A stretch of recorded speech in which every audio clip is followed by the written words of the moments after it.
Assalamualaikum warahmatullahi wabarakatuh. Perkenalkan, kami dari kelompok 4 akan menampilkan video mengenai permasalahan pokok pendidikan dan penanggulangannya. Simak videonya sampai habis ya.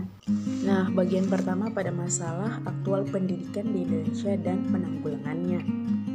Pertama, pada bagian permasalahan keutuhan pencapaian sasaran. Di sini terdapat 4 hambatan, yaitu pertama pada beban kurikulum, kemudian pada pendidikan efektif yang sulit diprogramkan secara eksplisit, lalu pada pencapaian hasil pendidikan efektif memakai waktu, kemudian 4 menilai hasil pendidikan efektif tidak murah. Nah, terakhir di sini letak masalahnya jika sasaran pendidikan yang utuh ingin dicapai. Kemudian masalah kurikulum.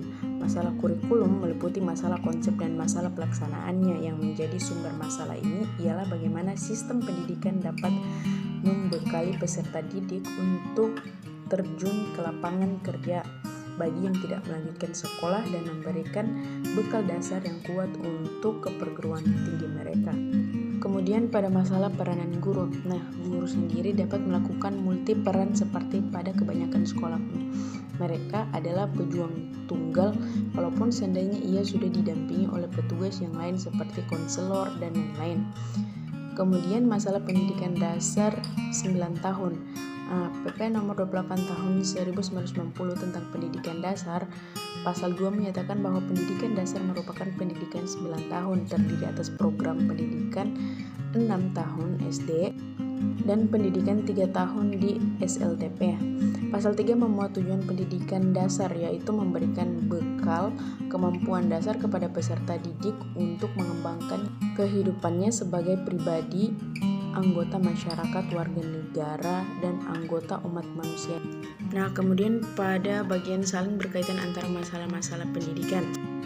Meski keempat jenis masalah pendidikan yang telah dijelaskan sebelumnya dapat dibedakan satu sama lain, namun dalam kenyataannya pelaksanaan pendidikan di lapangan masalah-masalah tersebut saling berkaitan, bahkan mungkin secara serentak muncul dalam permukaan meskipun dalam bobot yang tidak sama.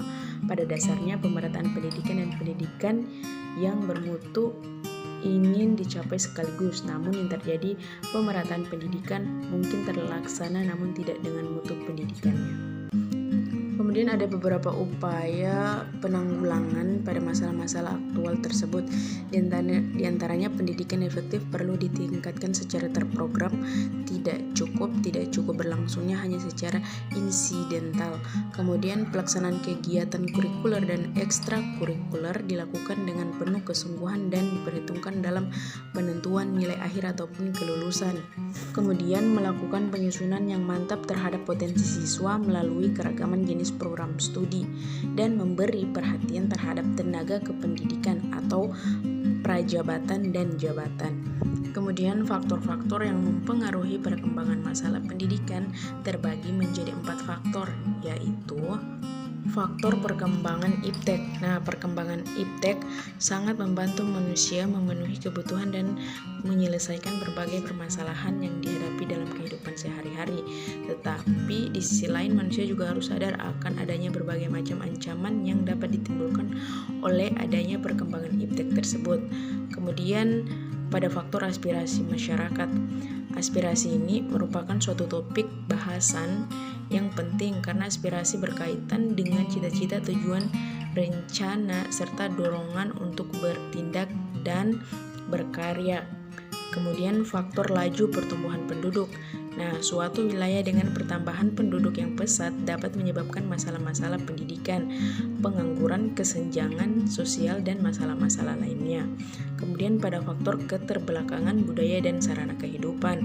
Nah, keterbelakangan budaya disebabkan beberapa hal, misalnya letak geografis yang terpencil dan sulit dijangkau, kemudian penolakan masyarakat terhadap unsur budaya baru karena dikhawatirkan akan mengikis kebudayaan lama, dan ketidakmampuan ekonomis menyangkut unsur kebudayaan tersebut.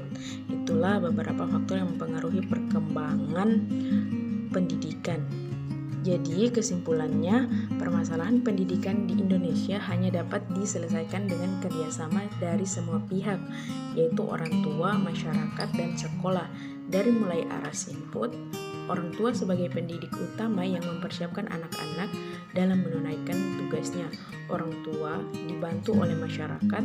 Masyarakat bisa berupa sekolah sebagai lembaga resmi penyelenggaraan pendidikan dan pengajaran. Pada aras proses, sekolah seharusnya senantiasa menciptakan budaya organisasi yang mengenalkan dan bahkan menanamkan nilai-nilai hidup yang baik. Terakhir, pada aras output, peserta didik yang telah menamatkan pendidikannya harus siap menghadapi tantangan di dunia kerja yang terkadang tidak semudah teorinya. Para lulusan seharusnya tidak hanya mengandalkan nilai akademis yang mengacu pada IQ, tetapi juga perlu untuk mengasah kecerdasan ketahanmalangan dan kecerdasan emosional atau emotional quotient IQ diperlukan agar para fresh graduate tersebut tidak lantas kaget dengan kenyataan yang harus mereka hadapi di dunia kerja.